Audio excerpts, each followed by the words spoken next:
Hey everybody, what's going on? Brad here, back with another Let's Talk Jurassic tonight. And we have some fun stuff that we can talk about tonight. We're going to talk a little bit about Jurassic World, Camp Cretaceous. We're going to talk about some Camp Cretaceous. I'm not going to say too much because it does still need to remain spoiler free. We were able to release some content already for you guys. We have a review up on our website for Camp Cretaceous Season 3, written by Tom Jurassic. We have a video by Tom, outlining a few things from the season. And then we have a full discussion. It was like 30-something minutes or so of me and Tom talking about Camp Cretaceous Season 3.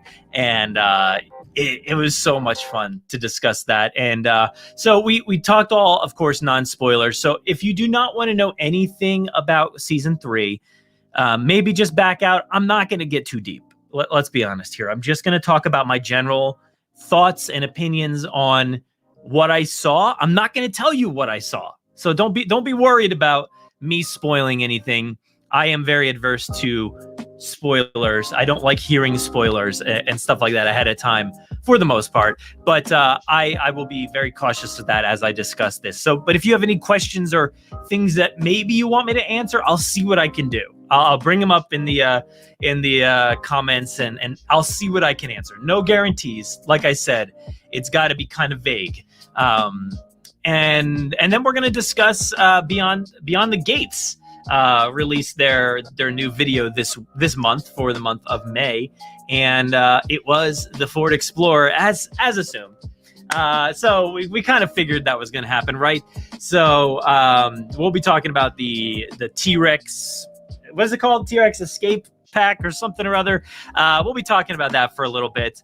But yeah, I'm excited for that. So let's see who's in here. Everybody shout out in the chat. Let me know who's here, what's going on. If you want to talk about something else, maybe I can discuss it, but we're going to dive into Camp Cretaceous first. So let me see what I can do here. Let's Camp Cretaceous, spoiler free thoughts.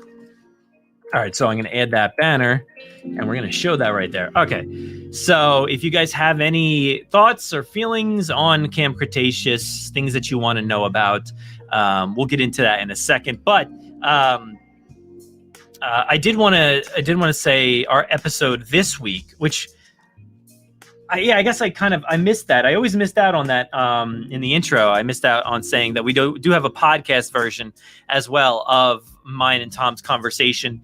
And then on Friday, when the show actually comes out, the 21st, you will be able to hear our full spoiler conversation. It's roughly upwards of almost 2 hours or so, somewhere around that range. And you'll get to hear us dive into the entire thing. So when you watch Season 3, make sure you finish it all before listening to our episode on Friday. But this week's episode, the main episode, I know there's going to be 3 episodes this week, but the main episode that releases on Monday, that one actually was me and Tom as well, kind of going over Season 2 thoughts. So if you want to get back into the mix with Camp Cretaceous, go check that out. But yeah, so I do want to discuss Season 3 a little bit. So let me bring that thing back up. Where did that go? That's on a different page. That's right. All right. So spoiler-free thoughts. What can we talk about with Jurassic World? Camp Cretaceous Season 3. I've got my coffee here. So let me choke on some ice. That's great. All right. Let me see who's here first. Stargazer. Hey. Jared is present. No, Jared. No. That's in a few days. 23rd, I believe, right? Is that what I said? Yes, it's me, Brad Pitt here. Hey guys, me, Brad Pitt. I'm an actor. And it is almost 25. It's actually almost 24. It's not there yet, but it's getting there. Yeah, so Stargazer, plan on buying the new Legacy Collection? Yes, I I already bought it. I mean, it's it's pre-ordered. Let's see here. Ninja Master's here. Lewis is here. Shane is here. Les is here. It is. And it is 8:05 apparently. 8:05. Jurassic Dave. What's going on, Dave? Ian. Miles. Shouting you all out. The creative mind. Did I miss anybody yet? Spino Rivals is back. Tornado's here. Let's go. I said, oh yeah, look at that. Me with the fresh cut. How'd you know? I literally just got back from getting a haircut. You guys know too much about my hair.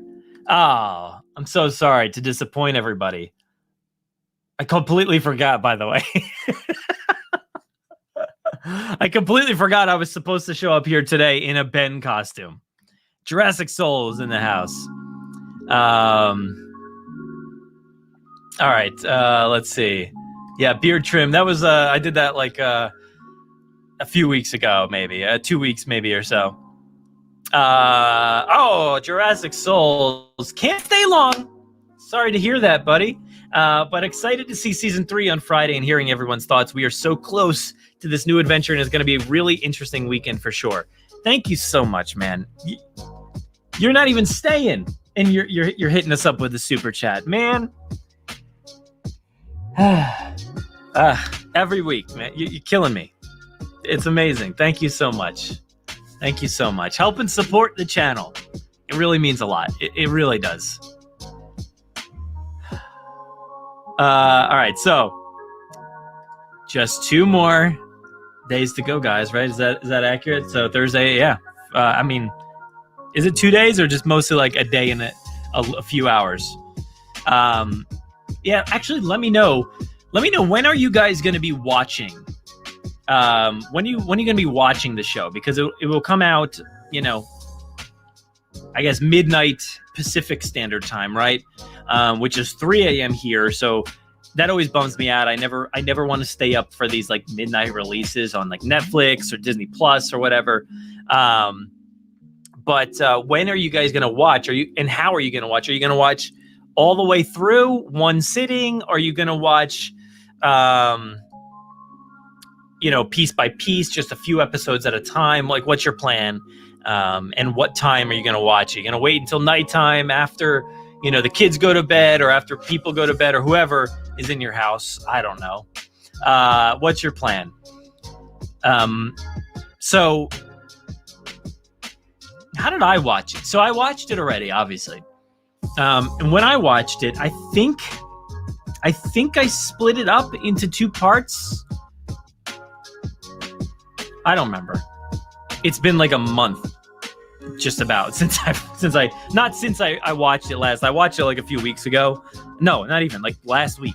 And then I watched it at the beginning of May or so. And I forget how I watched it, but I think I split it up. It might have been like a few hours in between, not like a whole day or anything.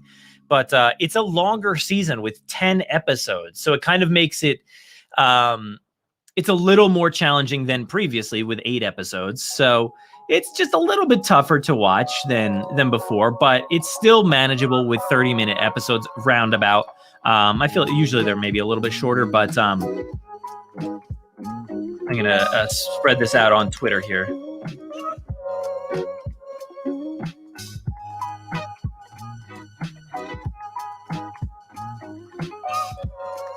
Bear with me. Forgot to do this before. All right. So with 10 episodes, this gives you so much. There is so much in season 3.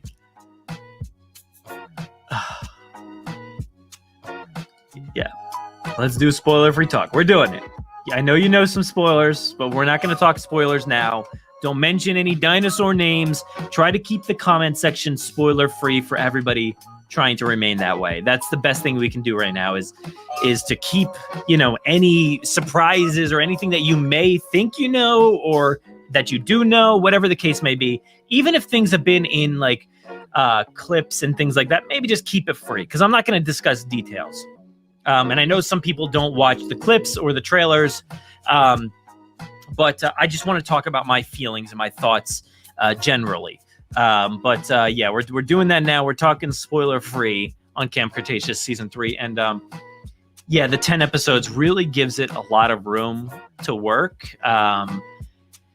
And this season, I think it's the best season so far. I know I try not to hype it up too much for you guys, so you don't feel like, oh, they hyped it up so much that like I feel let down when I actually watched it. I really think that this is an amazing season, and I think a lot of you are really going to enjoy it. Season 1 was very good. I thought season 1 was very good, and it had a lot of focus too, because it was all about, weaving in and out of Jurassic World for like half the season. So there was a lot of focus on like where you were going to be, where everything was going to happen. Season 2 it felt like it went off brand a little bit and did something different, like kind of like a side story. This one gets right back to the story. It really, I can't say that you could just skip season 2 and be like, this picks up right from season 1. That's not true whatsoever, because there are a lot of things in season 2 that do matter for season 3.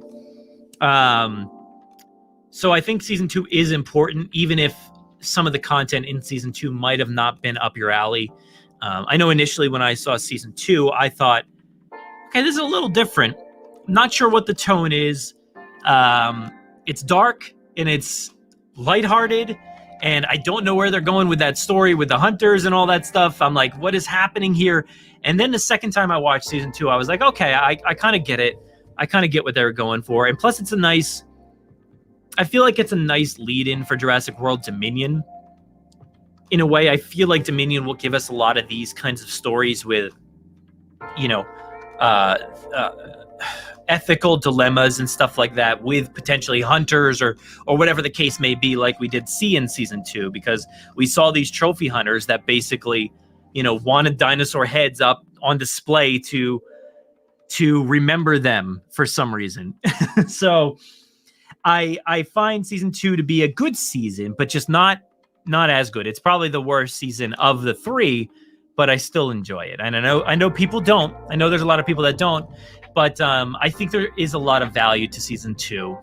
And like I said, I think there are some payoffs and stuff from that season, which is a good thing. Season 3 is, like I said, it feels much more in line with season 1. It feels a little bit more grounded in terms of like what you see. I know season 2 had a lot of elements that were a little off the wall, like, dinosaurs jumping in the air away from explosions with somebody riding on the back. Talk about that moment.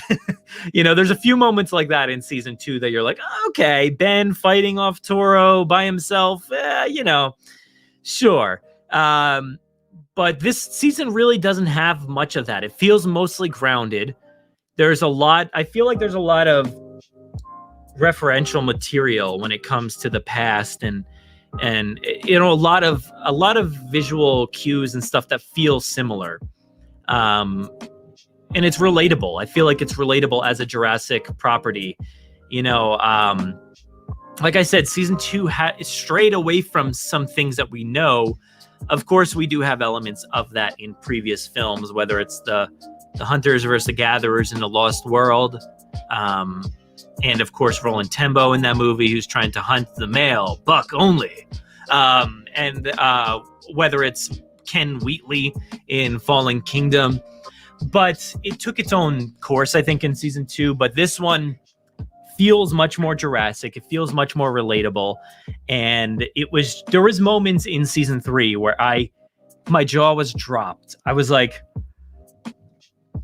I can't believe you're doing this thing right here. This is nuts. This is nuts in a good way. And I did that many times where I was like, wow. Bold choice. So yeah, I was very happy, very pleased with pretty much everything I saw. I really don't think I had many complaints at all when it came to, the things that I saw on the screen. Let's see. I think there was like one thing where I talked about characters and stuff like that, maybe in our live stream, like conversation, not a live stream, but our video conversation that's on YouTube and the podcast. I think I talked maybe about like how sometimes characters in this show throughout season 1, 2, and 3, they kind of flip flop every now and then, and you're like, I don't know where your mind is at the moment, kids. So that's like one of the things, and it's not really even a negative for me. It's just like it's a passing thing that you're like, okay, what are you doing? I don't know, but kids be kids, I guess. So I loved the music. I thought the music in season 3 was pretty great. There was a lot of good original stuff. There was a lot of, and this is the same as always. Season 1, season 2, season 3. You can basically say the same thing about the score. There's so much good original, and then there's good excerpts from the past and familiar tracks that are used to really good effect. And I think more so even in this season, where the music really hyped me up and really got me into the moment more so than the past. I know original wise, there was a great moment in season 1 inside the river ride, the river thing that they had the kayaks and, they saw the Parasaurolophus. There's an amazing score or cue in that moment. And, that was an original moment that sounded, it was brand new. We've never heard that kind of score before, and it was awesome. Season 2, I felt like season 2 kind of went by a lot for me, and I didn't really take a lot of notice until multiple viewings. But season 1, right off the bat, as soon as you're watching this season, you're like, oh, that's amazing. Oh, this is amazing score-wise. So I was really, really pleased with the score. What else can I talk about? I'm not gonna touch on story really. There's nothing I can really say about the story. But like I said before, it really continues the story from the past seasons. Mostly, I feel like the first season with some lingering things from season 2. So story-wise, it feels complete. It feels like a nice journey from those 2 seasons to learn more and to get information that you may have wanted, or just it really opens up the story. And I think season 2, like I said, it felt like its own direction in a way. It felt like its own side story, a tangent, if you will. And it didn't really explore a lot of settings in season 2. Most of the time I felt like we were in the jungle, just jungle, back and forth between all the kids all over the place, whoever they may have been. But I feel like season 3, of course there's jungle. I mean, spoilers, there's jungle. If you were unaware, there's a lot of Isla Nublar jungle here. But there's a lot of other settings too. And I was very, very pleased with that. I thought it was just amazing to see all these different areas. And it was really cool because that, to me, when Camp Cretaceous was announced and, the hype leading up to the season 1 and watching season 1, season 2, that is the one thing I really wanted was exploration, I guess, and discovering new parts of the island. There's so many shots in like Jurassic World where you get a small glimpse off in the distance of something really cool, and you're like, man, can't we have gone over there? But then they never go there. They just stick to Main Street or, go out in the jungle and explore in Jurassic World, the movie. But I feel like this season explores a lot. It does a lot of stuff that I'm really excited about. Yeah, so what else can I say? Let's talk about canon. That's an interesting one to talk about. I think, canonically speaking, it really depends on where you lie as a consumer of Jurassic media, whether it's just the films and Camp Cretaceous, or whether you think just the films are canon and you watch Camp Cretaceous but don't consider it canon, whether you read, the Evolution of Claire or whatever, or like the junior novelizations. I don't know what kind of, absorber of canon you are, whether you read the the DPG website or the Masrani backdoor or stuff like that. You know, like, I don't know if you take in those things, but I think, let me just say, if you stick with the films and Camp Cretaceous, you're golden. Like, I think that's the way to go at this point in time. For me, that's the way to go, is to take in the visual media and consume what I see on screen. And I think that's the best way to take it all in canonically. And I think there are some really amazing world building elements in this season. Some really, really fun stuff that and I talked about exploration, but I think also exploration of canonical elements. So I think that'll be really fun for everybody to kind of dive deep into the lore and get a lot more out of it than you did in season 2. Season 1 was fine lore wise. I think there was some decent elements, and of course mostly it tied into Jurassic World, so there wasn't a ton of exploration, but it was, you know, you felt like you started to connect some dots. This one really goes deep, and I really appreciate it for that.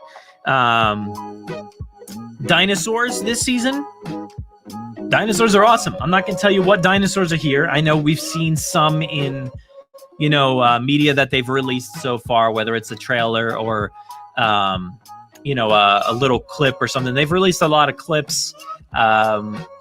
So yeah, I'm not going to talk about the dinosaurs that you see. And of course, E750. Not going to talk about E750 really, outside of loved it. I loved E750. I thought it was fantastic. So that's all I'm gonna say, because I don't really want to dive deep into E750 and catch myself, you know, saying something. But because this is live, it's not like I can go back and edit this. I got to be very, very careful. But the dinosaurs in general, I think the dinosaurs here were really well done. I've loved the trajectory of the dinosaurs throughout Camp Cretaceous. I thought season 1 was, you know, a little exploration. We got to see some fun stuff expanded upon. And then season 2 really opened it up a lot. And you got to see the dinosaurs becoming natural and feeling like they were getting used to being out in the wild and without fences, without boundaries. So it really felt like amazing to see that kind of change on the island, and to see the animals reclaim the island a bit in season 2. Season 3 is different in many various ways, and I'm really thankful for the way that the creative team have treated the dinosaurs across all of these seasons. And I think this one is full of some new and interesting things, and some new species, and some fun things in there that dinosaur lovers, I think, should appreciate. And I thought it was really good.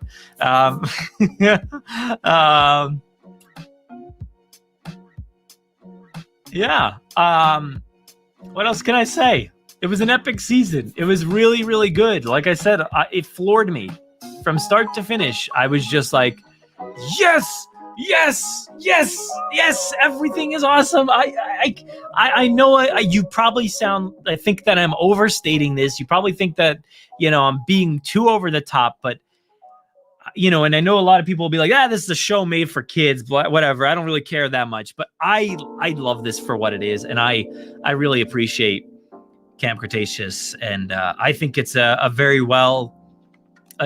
good addition, I guess, to the canon. And to the overall story of Jurassic, and I think this season really is a great addition to the story of Jurassic Park, Jurassic World, everything. It's just a beautiful, like, it really makes this whole saga awesome, and I love it so much. So I'm gonna dive into some things. If you have said anything, I haven't even looked, but let's check it out. See what's going on here. So I know I asked you guys, when are you going to be watching this?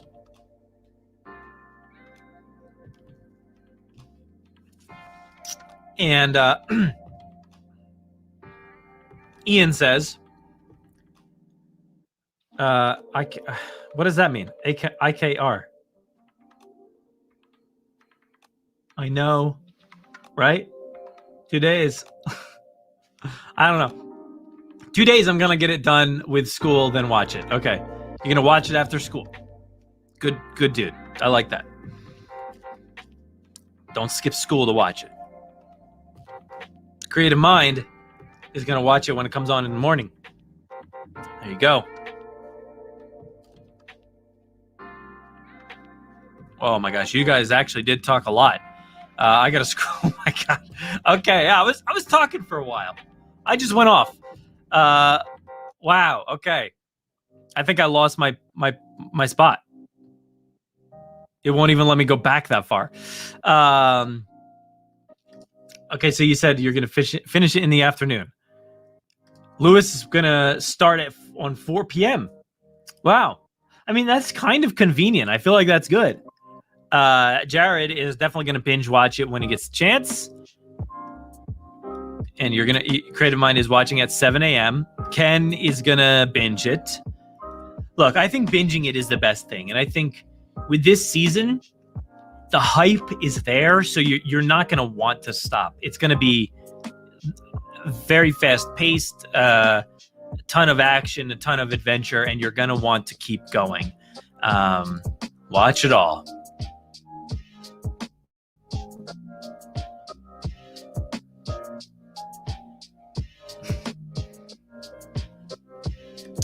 I know. I mentioned it before. Sorry, I don't have it.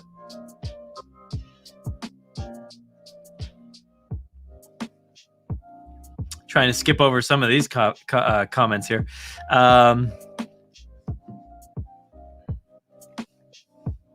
Not answering a lot of these questions. Let's just say that. I like T-Rex Paddock. Does feel optimistic. Jurassic Souls 2. I'm assuming that's what you meant.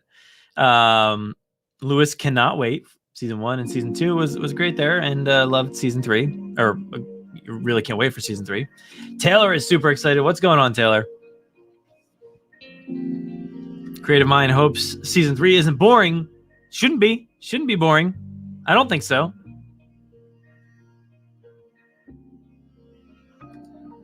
You know, I did start one, but I didn't open it up to anybody. I opened it and it's by myself and that's it. It's literally just like a ton of channels. What do you call them? I don't know. The things on the left. And it's just like, I set up so much stuff for Discord and then completely abandoned it because I have no time to do that.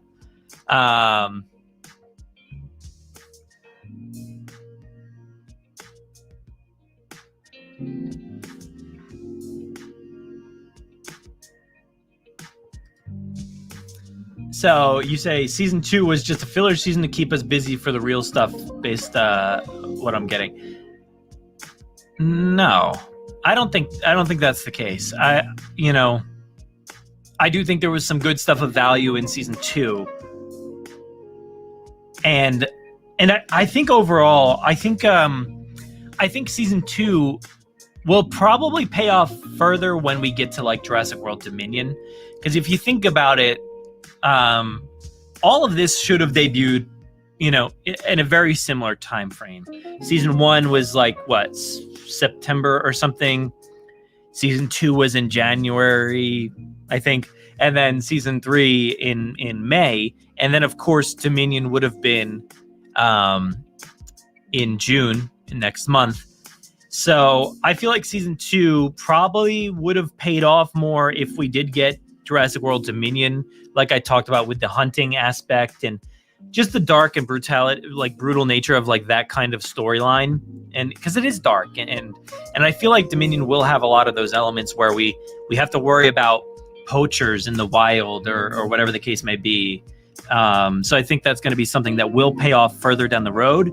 So I would not say that season 2 was filler by any means, but I do think that there are good elements that are paid off in season 3.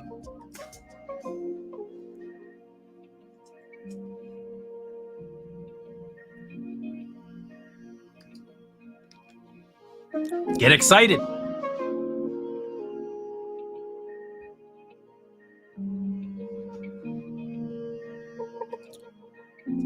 What do you think I've been talking about this whole time?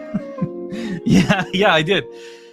They give us early access. DreamWorks allows us to take a look at the whole season, and we get to watch it. We get to create the content for you guys. The reviews, the website stuff, the podcast stuff, and the videos here. So, it takes a lot of hard work and a lot of effort to get what we got. It's been years of creating content and getting the word out there as far as Jurassic's concerned. So it's not like an easy task to just get some early access. But yeah, it comes with a lot of content creation as well.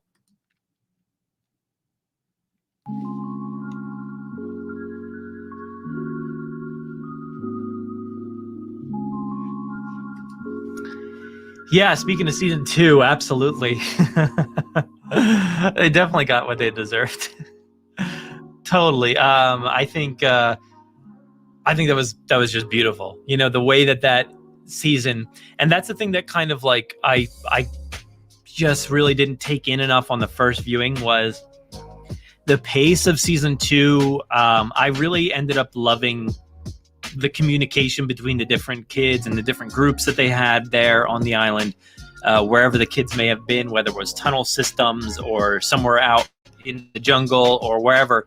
And I loved all that back and forth, trying to corral, the hunters to get them away from their weapons and to get them away from the dinosaurs and all that stuff. I thought that was really, really fun. And they were brutal. They what do you call it? They, cut off the head of a Sinoceratops and put it in a yurt under a tarp. That's messed up. That is very messed up. And shot Baryonyx Grimm right in the, yeah, that was a Grimm, right? Yeah, it was right in the face. That is brutal. So they got what they deserved. They got what they deserved for sure.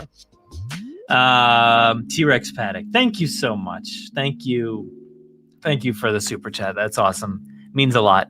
Love the JP pod. Thanks for doing these. Yeah, we're here all the time. So hyped to always talk about this stuff. So, any money that is sent via super chat is always put to good use for the channel.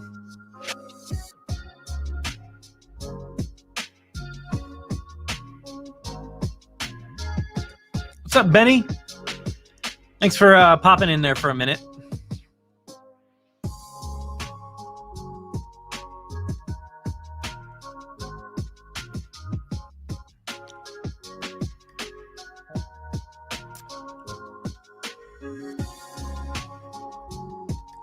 Man, I didn't answer fast enough for you. You said it like 9 times.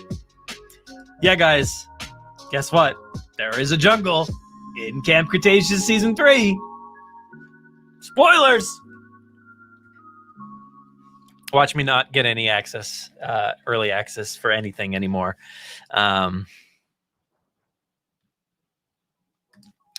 Yeah, Jurassic Souls. I cannot wait to see Biosyn in Dominion. I think, I talked about it before, how like this season really feels like a nice, cohesive story across all of these stories and helps with, some things. And I think I just love the entire overarching story here. And I can't wait to see Biosyn reintroduced, after Jurassic Park, and not knowing anything about them in that movie outside of, hey, I read the book and I know who Biosyn is and all that. But like, I'm so excited to learn about the world that they've built for that company and to find out what Dodgson has been up to this whole time.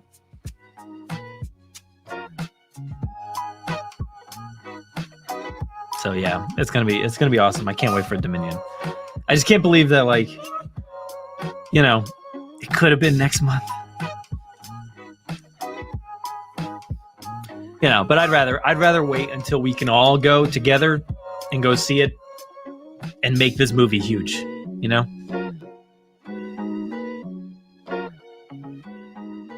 Oh, guys, look out, Lewis.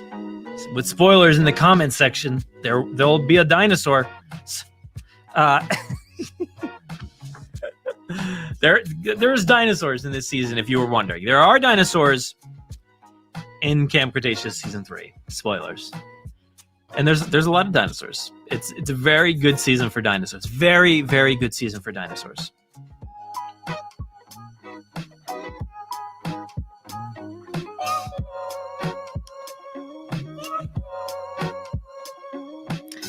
Can we talk about the characters?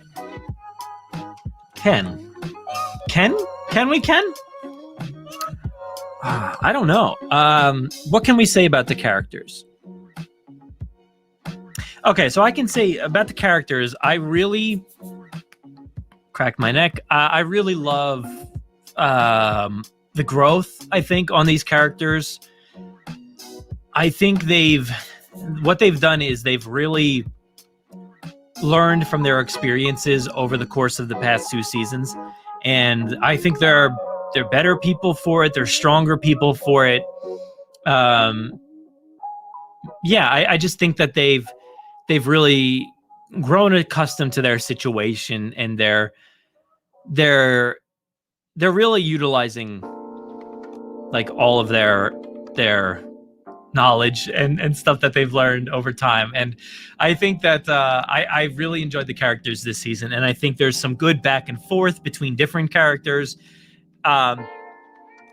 This show has always been really good about, these characters are over here, these characters are over here, and there's usually like 2 to 3 groupings of characters.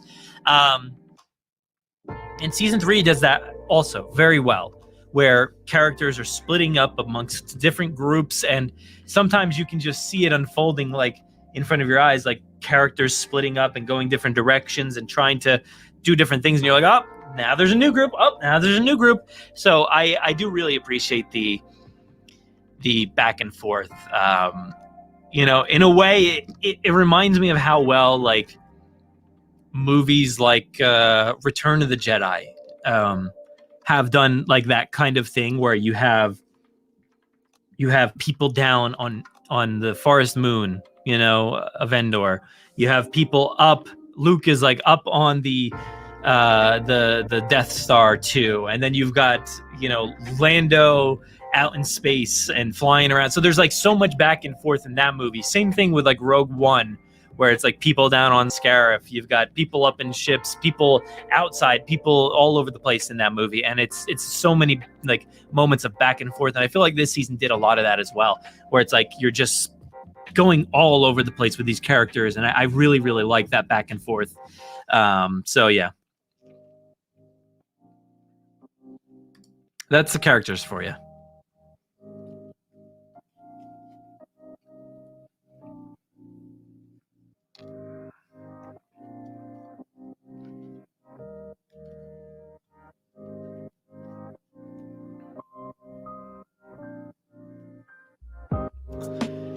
So many comments I can't bring up and talk about.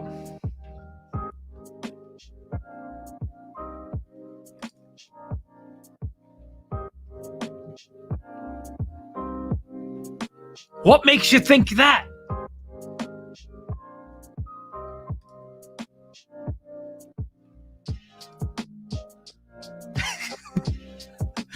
My hype level for season 3 could not be higher. Look, I've seen it, and my hype level could not be higher. This is great. We're all on the same page. I feel like you're trying to drag something out of me. If there will be any emotional elements in the season. Of course, why wouldn't there be? I mean, season 1 had a lot of emotional elements. Season 2 had a lot of emotional elements, and season 3 has a lot of emotional elements. So yeah.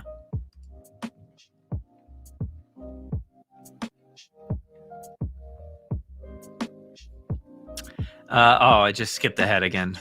Why does this thing do this all the time? Jurassic Soul's watching it Friday morning. There you go. Mally's watching it when you wake up on Friday. You think Gaming Beaver is just a normal person? I don't know. Is he a normal person? That's a good question. He might be. Maybe. Monster Man Alex, what's up?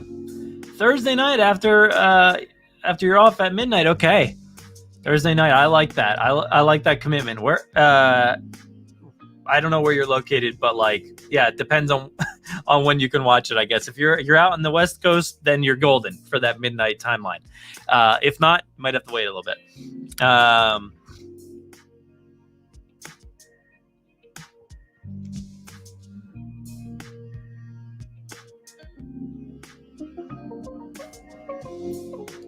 Luke, yes, talked about this a little bit earlier, but DreamWorks lets us at the podcast here. We have access to watch it a little bit earlier. We've watched all 3 seasons so far early, from anywhere from 2 weeks or so early to nearly a month early. So yeah, it's all for creating content and reviewing, and because we create content for Jurassic, so it's they're super awesome. They let us have some easy access to watch it a little bit earlier and to create all this stuff for you guys. So we really appreciate DreamWorks. They're awesome.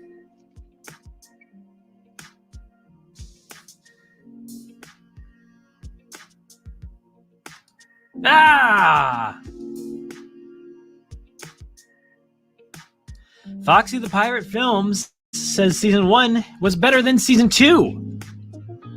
I agree. Definitely. I like season 2, but I think season 1 was way better than season 2. Did I just say that right? Season 1 was way better than season 2. Ken wants some details on Bumpy. Can we have some details on Bumpy? Okay, so let me see. Bumpy was born in a lab from an egg.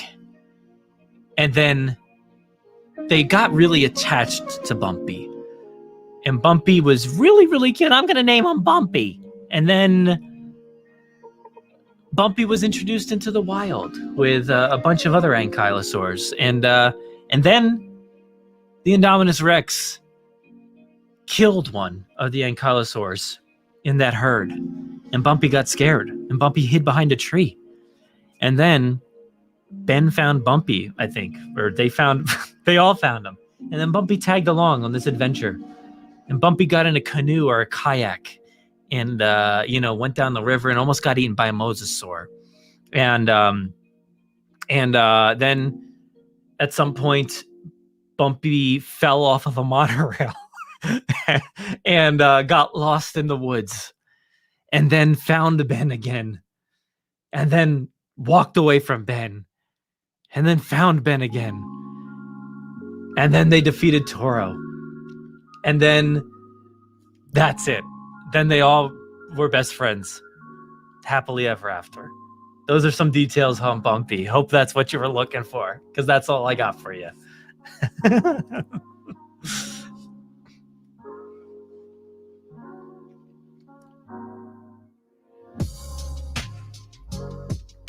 Let's see.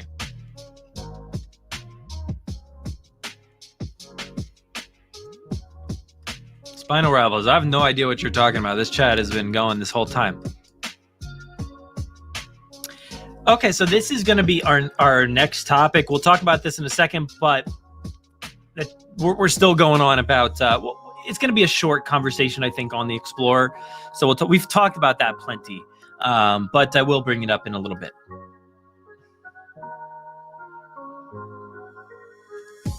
Do I believe Jurassic World Dominion is the last Jurassic movie? No, I do not believe that.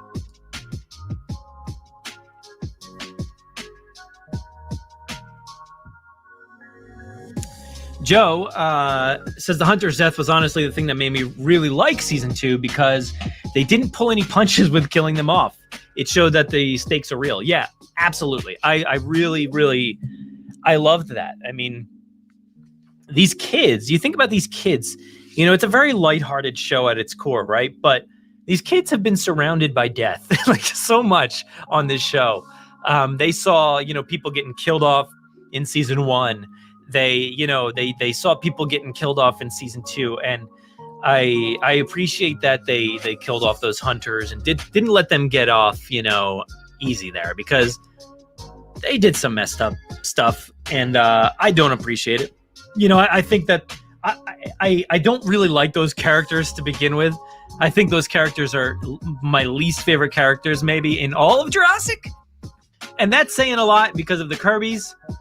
But I do think that they're probably my least favorite characters out of everybody in the Jurassic franchise.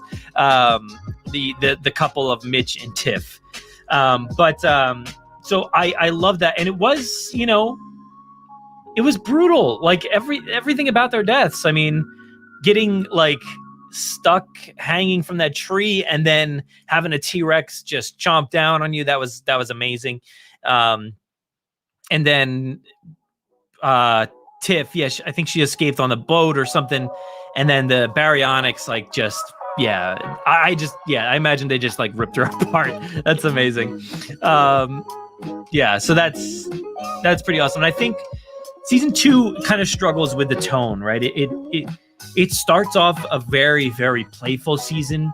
There's a lot of stuff like on Main Street, and it's very playful and fun-natured. And then it's like that a lot throughout the season. And then there's the whole Ben episode that's just like its own singular thing. And so the tone is all over the place. And then it gets really dark with these hunters, even though the hunters are also lighthearted and like very annoying with their whole like, hey, babe, how you doing, babe? Oh, babe, I'm doing great, babe. Awesome, babe. Too much.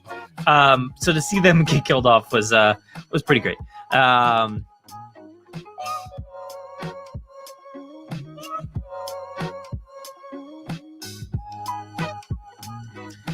These kids can't catch a break.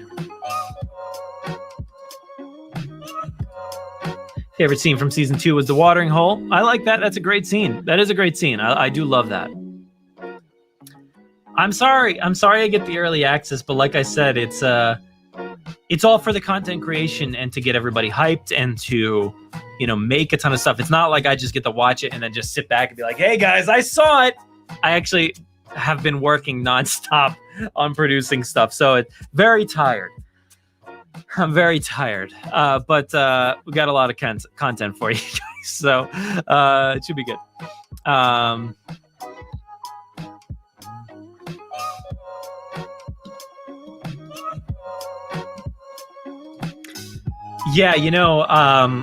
Joe, I had a conversation with one of our contributors for the podcast last night, a recording session where we talked all about that behind the scenes photo, right? That was tweeted out or whatever it was of that InGen container. I think there was something about Isla Sorna set on there or something like that. And then the ground obviously was like Isla Nublar ground, and the structures, everything looked like Isla Nublar, like a lab, you know, under the visitor center or somewhere like that. So we were talking all about like an opening sequence and just kind of, and we've done this plenty of times on like the Jurassic Wire. Really, I've like outlined what I want the opening sequence to be, and it's basically all of that stuff. But like, instead of Bios and agents looking for Nedry, I do like that. I think that's pretty good. But like in my mind, like the story that I want is for what's his name, Henry Wu, to be the backup and to kind of show how he mostly became this like evil guy that we know from the movies and stuff. The future movies, he's nobody really in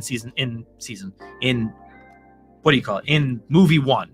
But I love that, like, I think there could be a way to tie it into that movie, the first movie, and then make him feel like it was like a natural progression to the evil guy that we see. I mean, evil is kind of harsh even, but the guy with like no morals, I guess you could say, in the 2 Jurassic World films. So but I love the idea of a opening sequence set in 1993, Isla Nublar, recovering that can moments after Dennis Nedry dies near that waterfall. I think that would be amazing.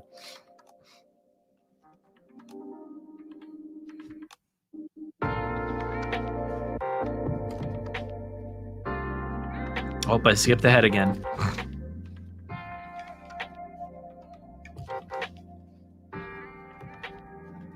Oh, I went too far up. I went back to the man-child comment. Oh, great. I can't even open this bottle of water over here.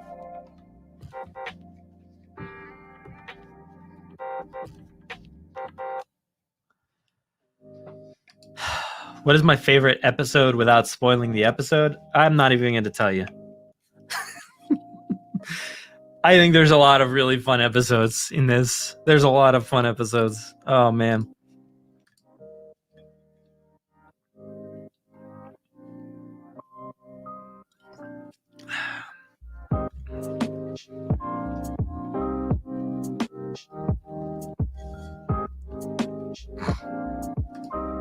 Yes. Much better than season 2. Night Raptor Studios, thank you so much for the love.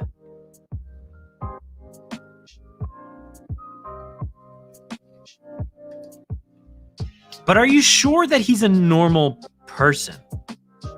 Is that what it was?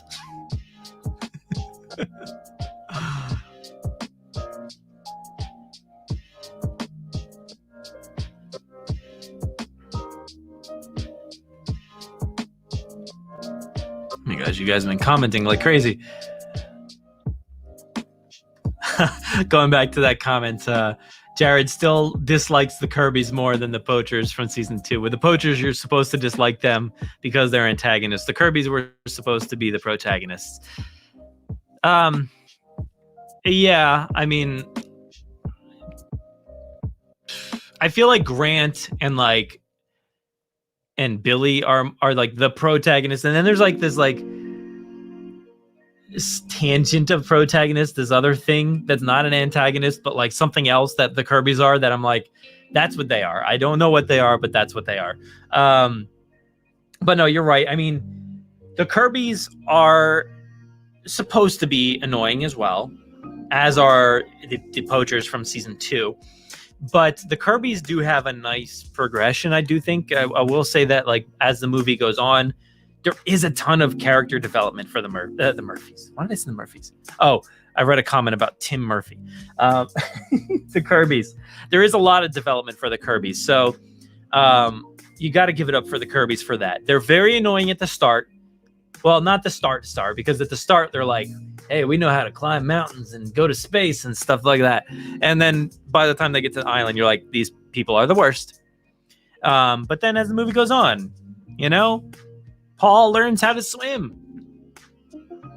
Was it by the end? I think he actually took lessons or something, right? Yeah. All right, so let's keep going here. Oh, Monster Man Alex. Thank you so much for the super chat. Really, really appreciate it. Let's see what this comment says. Would you rather have the kids stay on Nublar until the Poachers arrive in Fallen Kingdom, or escape and wash up on Site B? For fun, of course. Keep up the amazing work. Look, I really want to talk about details on season 3, but unfortunately, I'm not going to even bother commenting on any of that. So I appreciate if you have another question that's like much less detailed, I could definitely answer that, but I don't really want to talk details on season 3. So thank you, dude. I really appreciate the super chat. Give me another question, something else. Yeah, Kirby's doing everything for their kid. And the hunters were no, it wasn't even financial satisfactions, I wouldn't even say. It was just like, it was like a delusion, like a full, like, they were just, they had this plan in their head that they were going to save the dinosaurs for humanity and, like, give humanity something to remember, because once Jurassic World is gone, people will forget about these creatures and the reality of them. And they wanted to, essentially display them for remembrance. But, like, yeah, I don't really think it was about financial gain or anything like that. But it was just deluded. They were full of delusions and yeah, it was bad. They were just a little, off their rocker, I guess you could say.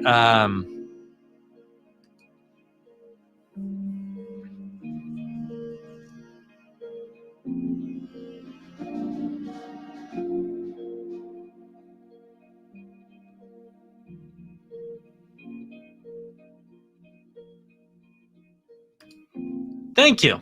Preach.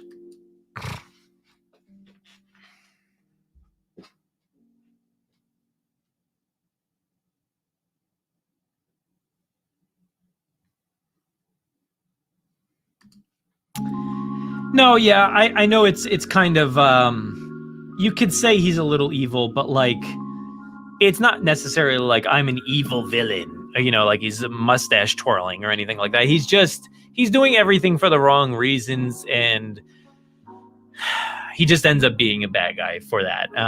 But I think there is something more like behind him, and I don't know. I think it would be interesting to at least see how he's tied into this franchise a little bit more, because it's such a stark difference between Jurassic Park and the character that he is in there. He's just a cocky young scientist in that movie. He just seemed like the guy that was there, and he was just like, yeah, I guess I'll talk about them for a second. But he didn't really, outside of the context of knowing what he is in the book and stuff like that, it's just like a passing scene. He gives you some details, and it sounds like his details are flawed, and then we move on and find out, yeah, he was wrong.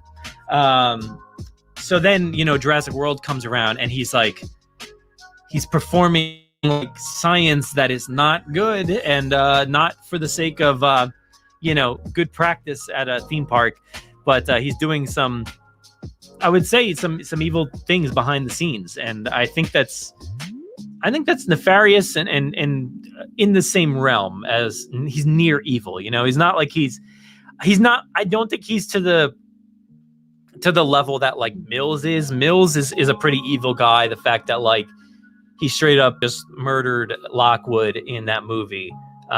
He's not that level of evil. I don't think Dr. Wu would do that, in a film or anything like that. I don't think he would just come in and put a pillow over, Dr. Grant's face in Dominion or something like that. But I think the practices that he's doing behind the scenes can equate to nearly that.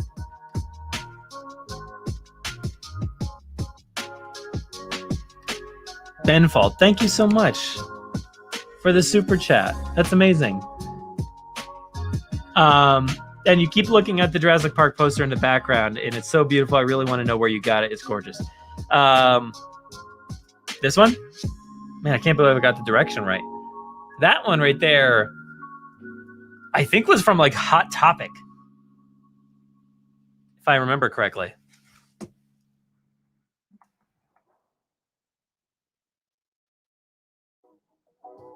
I don't know if it's still, yeah, maybe.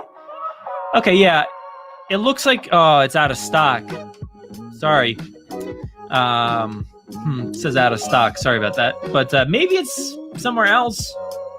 It's listed at Hot Topic as a Jurassic Park welcome sign wood wall art. So, yeah.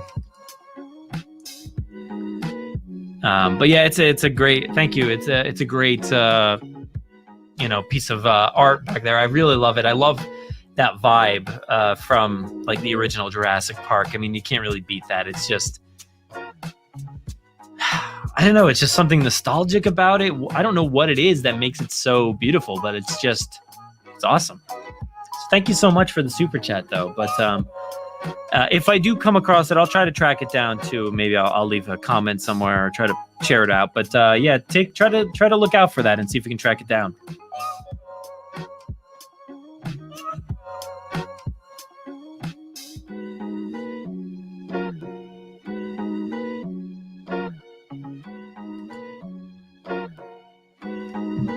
Yes, I do. I definitely do. I think season 1 was great. I think it was awesome. There were so many great moments in season 1. Season 1 kind of did a lot of expected things, I think, where it's like you kind of know that like season 1 is going to center itself around the movie Jurassic World and the downfall and all that stuff of the park.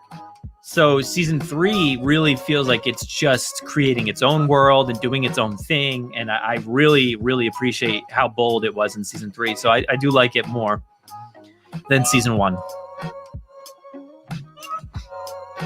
Monster Man Alex. Yes, we will. We will probably get down to those at some point. I mean, I would assume we're gonna do the bigger books a little bit first. So the Lost World is up next. If anybody's wondering, we just did the Jurassic Park book club where we read through the whole book. We did 3 different episodes where the host of that segment actually got a bunch of people to talk about the novel, the differences between the novel and the film, and all kinds of fun stuff like that. We did 3 episodes of that, and now we're going to be moving on to the Lost World sometime soon, but we'll let you guys know when we do that. But I would assume before any of the other stuff, we'll probably get to like the evolution of Claire, and then maybe we'll move into fun stuff like that. Yeah.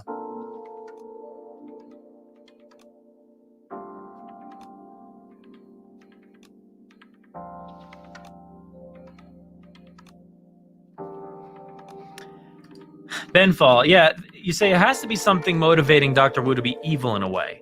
I feel like yes. It's an interesting point to discuss because, you know, in Jurassic Park, he wants to be a great scientist, right? Like he's engineering all of this amazing work, and that's about it. That's all you know. Like he just has to be a good scientist.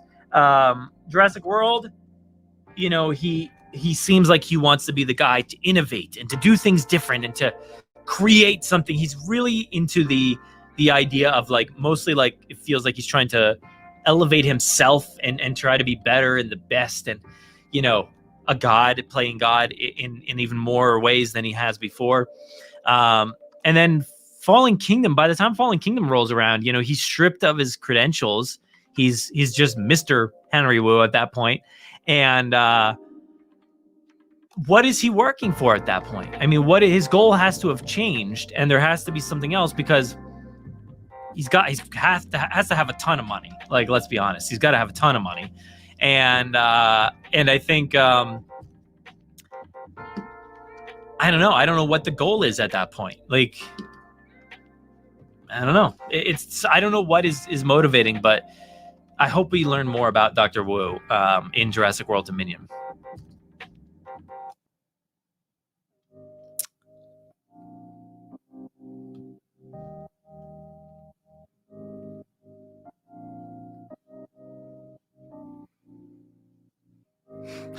Oh, there's one comment I really want to comment on, but I'm not gonna.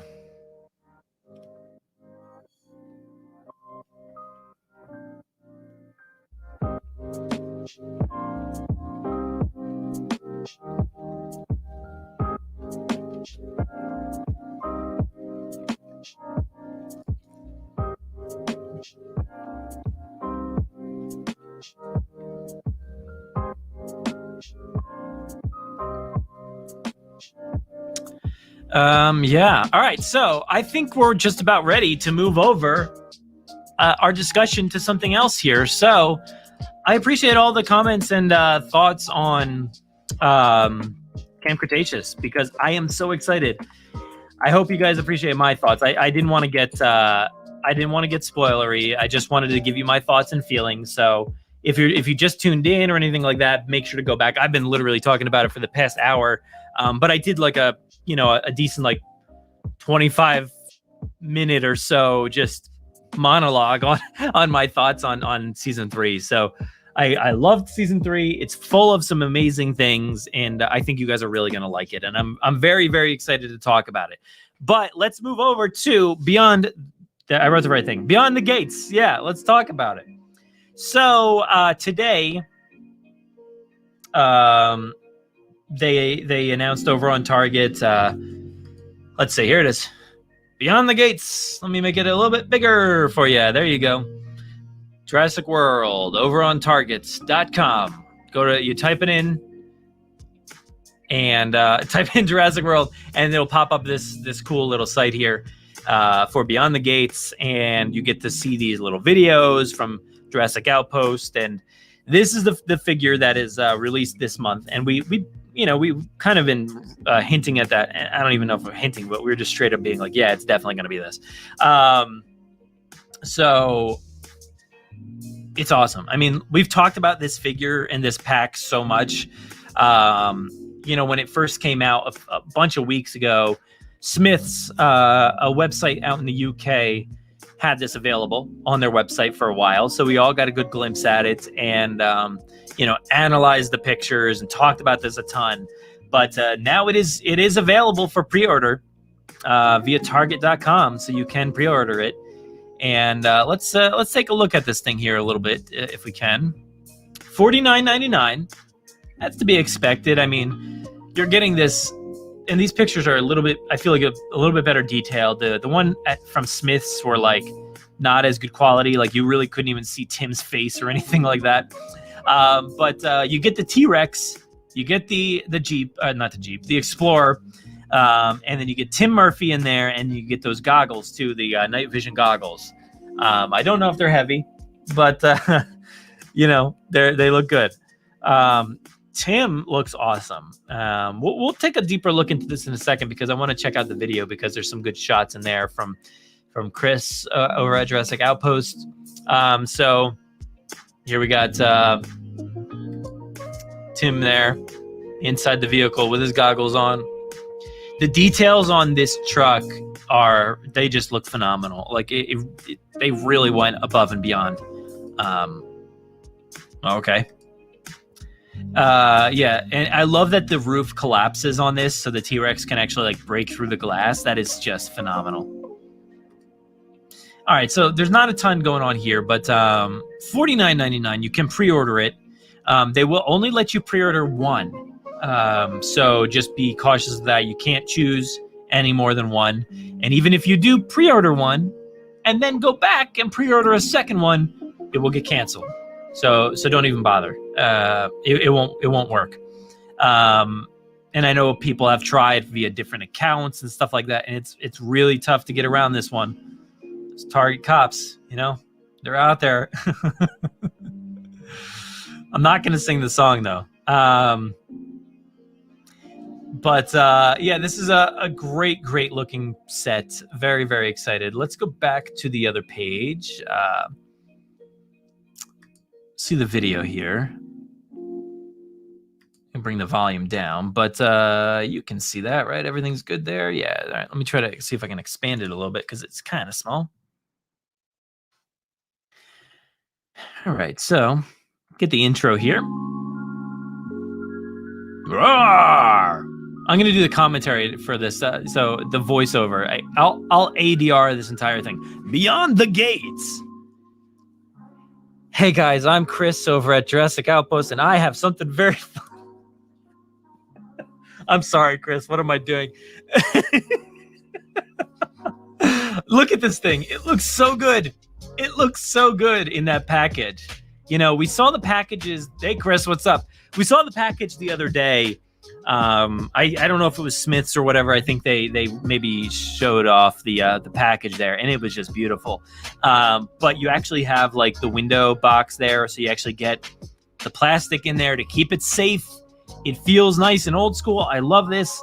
Of course, I mean that's a lot of plastic, but like I do like that they're able to keep it safe, because it is a collector's item in a way. I mean, it's not Amber Collection or anything like that, but this piece is going to be a collector's item for a lot of people. And I know, I tried to order two for myself because I wanted one for the shelf in the box, but also one, that we could take out, we could play with the kids and stuff like that. But one it is. So, maybe down the line, which, you've seen it a lot with the items that have previously been on Beyond the Gates. They've actually hit the stores and it's all worked out. So, some of them, right? Have they? They've all been, I think. I forget what's even been released at this point. How many have they done? Oh, the Raptor. Yeah, I haven't seen the Raptor squad yet. That was the third one. This is the fourth one, I believe. So, all right. So let's keep going here because that looks awesome. That background is phenomenal. It's hard to maybe make out in this video, but yeah, here you go. You can see like the fence and stuff. The T-Rex essentially broke through the fence. Tim is flying or climbing the fence. I don't know what he's doing, but he's there, and it's still cool though. I like that. There's Chris, close up on his face, and it looks like he's saying, "Whoa."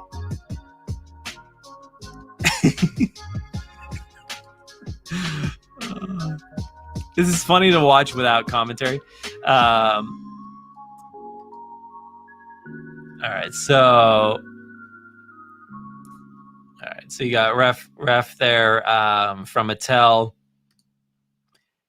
There it is in the box. All right, so here's Tim. Look at Tim. Oh, Tim, human piece of toast there, dude. Looking super pale. But I love it. He looks like Tim. It's great. This is a great figure. I'm so glad that we're getting this. It is awesome. Looks like Tim Murphy. What do I have? Yeah, that does not look like Tim Murphy. I have the Kenner one, which does not look anything like Tim Murphy. So super glad that this does. This is fantastic. Like, it's such a small figure. It really, really looks like Tim. There's a T-Rex. You know what you're getting there with the T-Rex. I know they talk about some of the shading and stuff like that, kind of give it a little bit darker tone to resemble the T-Rex from the film. Can I put closed captioning on? I think I can. I don't know why it's not showing up. What's this? Nope, I don't know what that button was. Oh, the transcript. Okay. Hey, I could actually do the entire transcript. Hey, Chris View, the Target Bullseye logo. Oh, no, that's not. He says, it's time for another episode of Beyond the Gates, and I'm thrilled to introduce another Legacy Collection set exclusively. I didn't say that right. See, fired. I'm out of the job. Don't you mean extinct? So look at this. You got some nice renderings here. The T-Rex with that darker coat of paint. Who's the hero? Who's the big guy? We got Tim Murphy. That's who we got. Look at that. That is beautiful. I like that side. That profile is really, really good. That's awesome. What happened, Tim? I like you got the Grant figure there. You've got Tim, which, this is just obviously an artistic rendering here. And then you have Maisie. At first, I didn't see the words because I think if we go back a second, he's covering this over here. So I didn't take notice right away, but I was like, is that Lex? But no, it's not Lex. It's Maisie. For reference, you got the night vision goggles here. Tim with his goggles on. Look at the inside there. You get the nice dash, a brown color. I would have loved like a little sticker or something on the CD-ROM, but unfortunately there's nothing there. But it's fine. That would have been a hassle, I'm sure, to put together. But yeah, I don't know. It still looks great. You get the tan seats there, the green interior and all that stuff. I know it's a little bit different than what you see in the movie with the green all over the place, but on the inside. But otherwise, I think it looks, it looks great. It looks perfect. And I cannot wait to put these characters in there like that. Looks awesome. Fantastic job. And look at how detailed that is. My God. I mean, that looks like, I know, I think they said they worked with Ford, I guess, to create, to make this likeness accurate. And look at that. It says Explorer. It has the Ford logo on the other side. Explorer XLT. It looks like a legit car badge on the back there. So that's amazing. There they are. It's identical. I mean, it's exactly that. Revised the shape with strong structure. Revised it as the top headlight. The light label need to extend 3 millimeters to make sure that the stick on the car, blah, blah, blah. Therefore, the length of the light sculpting and the bumper need to extend too. You think that some of this toy modeling and stuff is easy, but no, there's a lot of work that goes into this. Glass stays down until push on again. Okay, that's cool. That's a really cool feature that it will actually stay down. That's cool.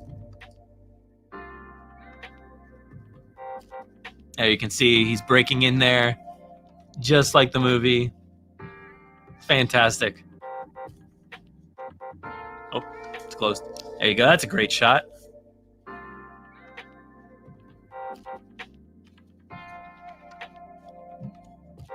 So I know there's obviously there's some minor details, but there's no writing on the tires. But at this point, it's so good that you can't really complain too much. With the thing with the missing stripe on the Jeep, that was a different story. There was a lot wrong in that set.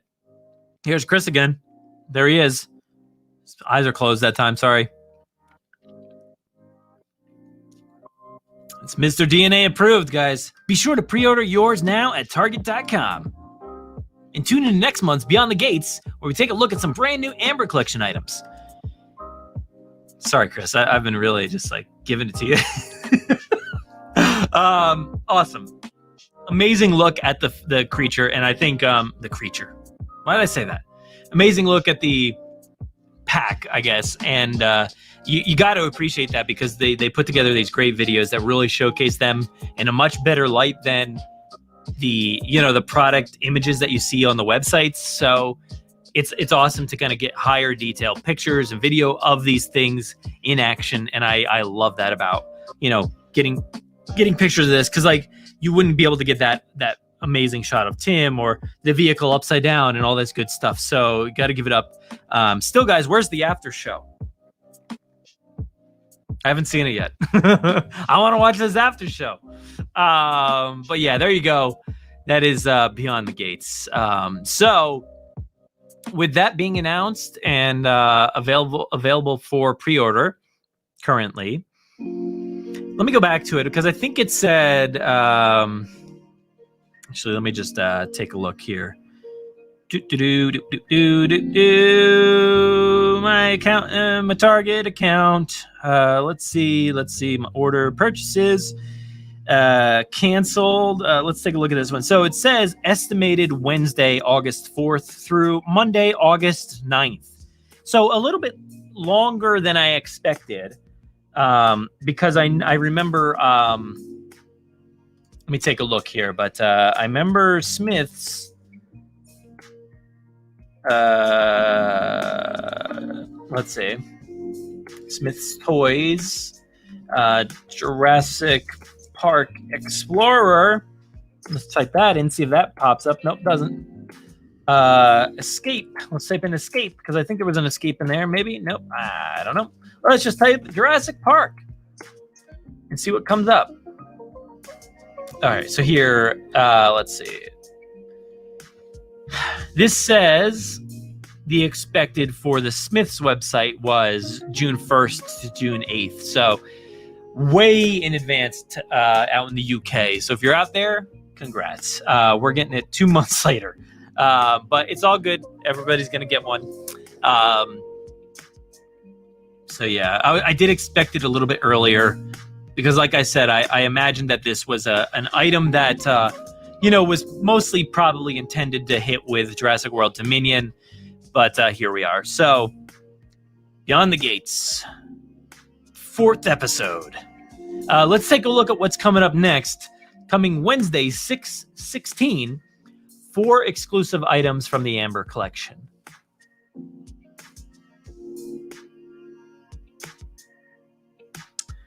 Four exclusive items. At this point, one of them, John Hammond, Ellie Sattler. Is it Robert Muldoon? I know we've seen Robert Muldoon. See, that's the thing. Like, I don't know. Like, there's other sites that have things available for pre-order.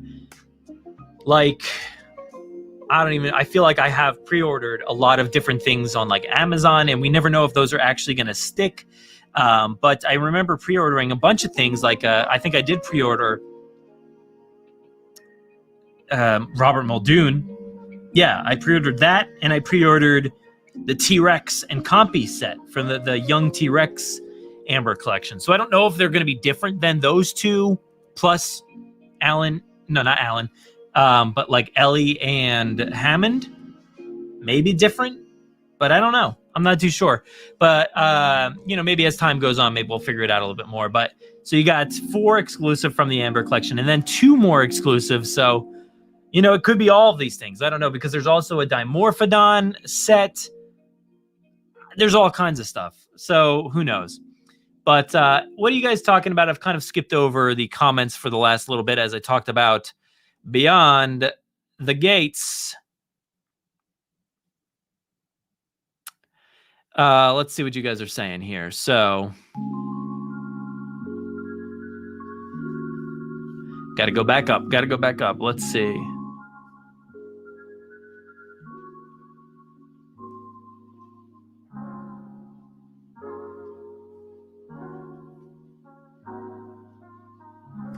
Danny says, I think the set is pretty good for $50 too. But do we know if this Explorer is all plastic? I like the idea of a die-cast model, to be honest. No, this is going to be all plastic, 100%. You know, and there's nothing wrong with that. I think, you know, and I do have a Jeep right here. And the Jeep, you know, all plastic. Everything about this thing is plastic. And I think it's, you know, it's solid. It's very solid, and it's a good creation. So this thing typically is about, like, I think they used to be like $15 or something like that. So I don't know, like, how. Let's see. Let me try to do some math here. Where's my calculator? Where do I find that these days? Let's see. So I don't know, $15 for that. We'll say $8 for Tim. And then I don't know how much is that Rex typically, like $30. I mean, that's right around there. That's $53. So maybe if the Rex is a little bit cheaper, I don't know what the you know, some of them are different. Whether this, I don't know what the scale is exactly. If it's I don't know. Let's see.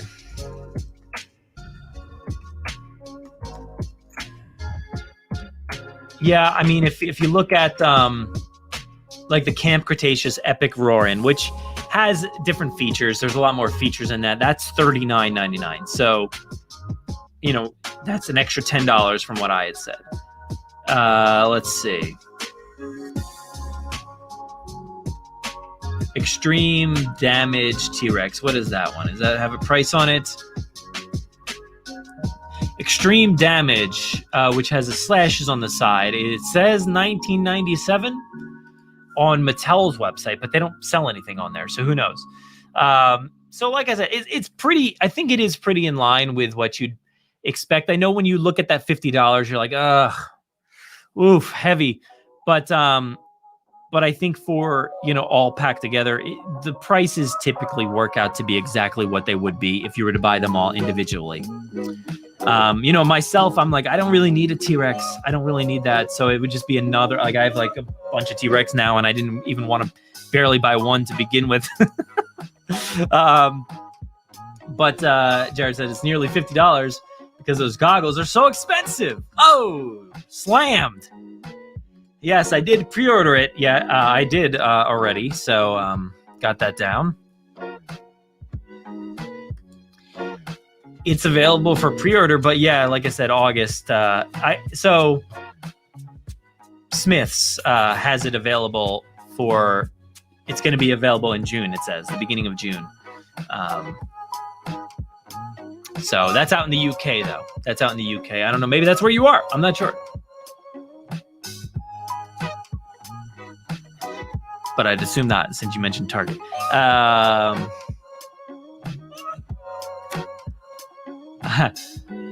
Yeah, you wonder what Joseph thinks of him as a doll as a child. Yeah, I'd actually be interested in, like, hearing his thoughts on, you know, presenting, hey, here is the Mattel one, here is the Kenner one.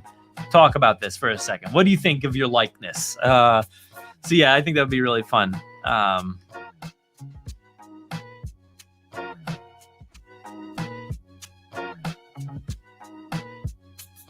Why is he smiling? He's not even a normal human. Or now I feel like whatever the comment was is just getting worse. A normal person. Or is he even I forget what it was. What was it? A normal person? Yeah, the Dimorphodon one. It's like, it comes with 2 Dimorphodons, I believe. I think I mentioned that, didn't I?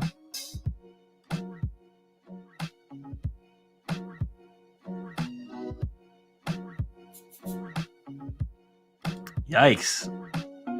Matchbox version listed for that price. Yeah, what?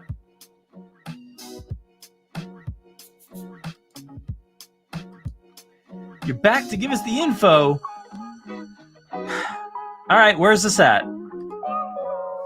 Oh my gosh, my notifications on Twitter. What is happening? What have I missed? Ah, all right. All right, Lewis. You're doing it to me. Here we go. Let's bring up this tweet here, Lewis, since you're back. All right, so that does it for that. Let's let me how do they close it out on Beyond the Gates? Be sure to pre-order yours now at target.com and tune into next month's Beyond the Gates, where we'll take a look at some brand new Amber Collection items. Obviously, I can read. All right, so over to Lewis's tweet, because he's got some stuff here, it looks like. I don't know where you got this.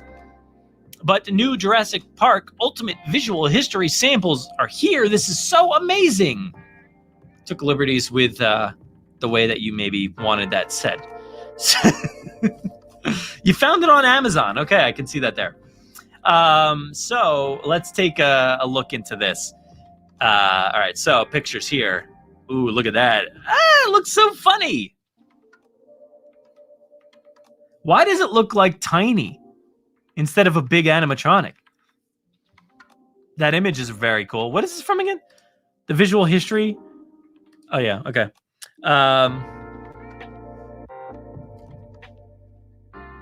Woo! Judging by all this already, this is going to be a fantastic book. Seeing concept art and so much information here. That is fantastic.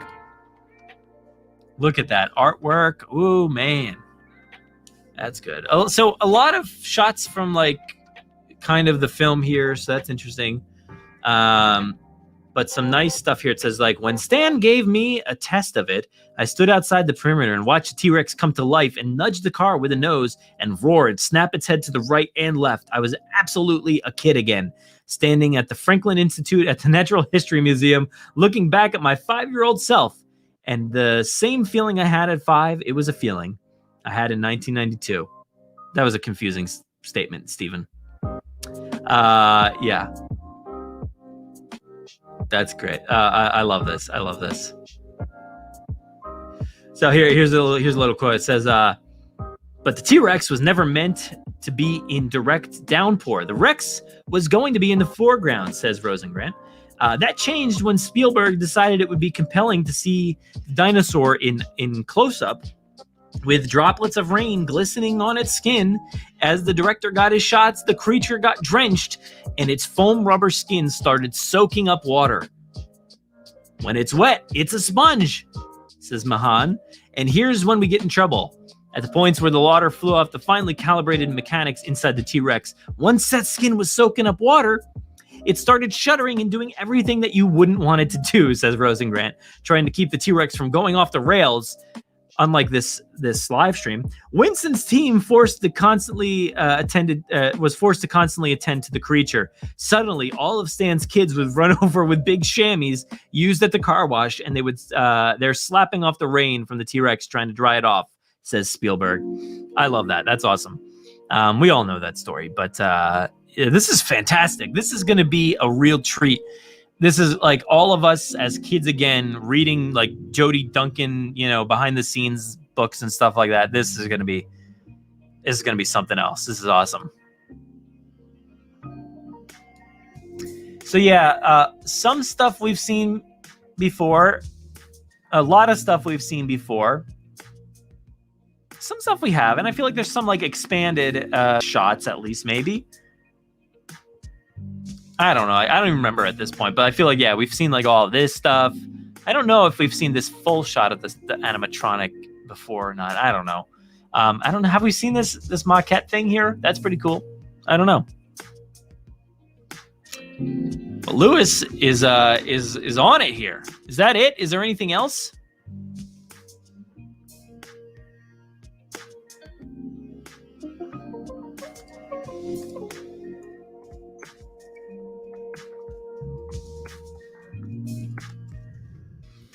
Let's see.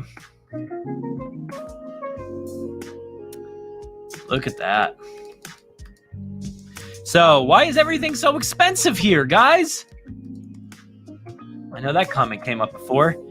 50 more bucks. If you got it, spend it. Here it is. Jurassic Park, The Ultimate Visual History, October 26th, 2021. And you got 5 images there. So the cover, and then those 4 that Lewis alluded to. Very, very cool. Yes, I love it. Yes, more dinosaurs. Fantastic stuff. So that's really, really cool. 50 bucks. Pre-order now if you want to. But yeah. Thanks for that, Lewis.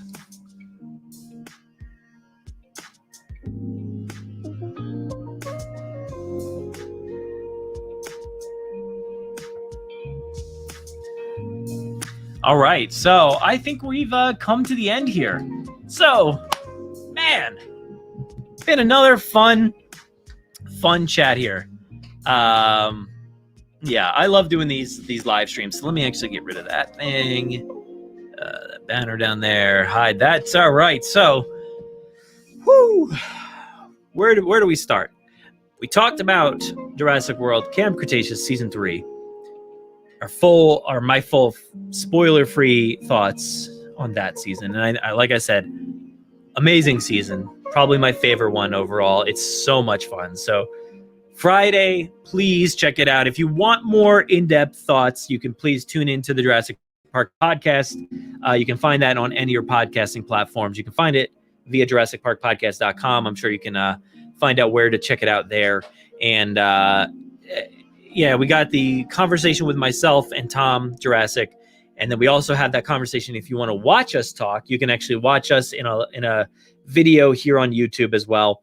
That is on our feed. And then also Tom did a little quick mini review, and then he did a full review, spoiler free, of course. All of this content is spoiler free. He did the review, a written one on our website, so go check that out.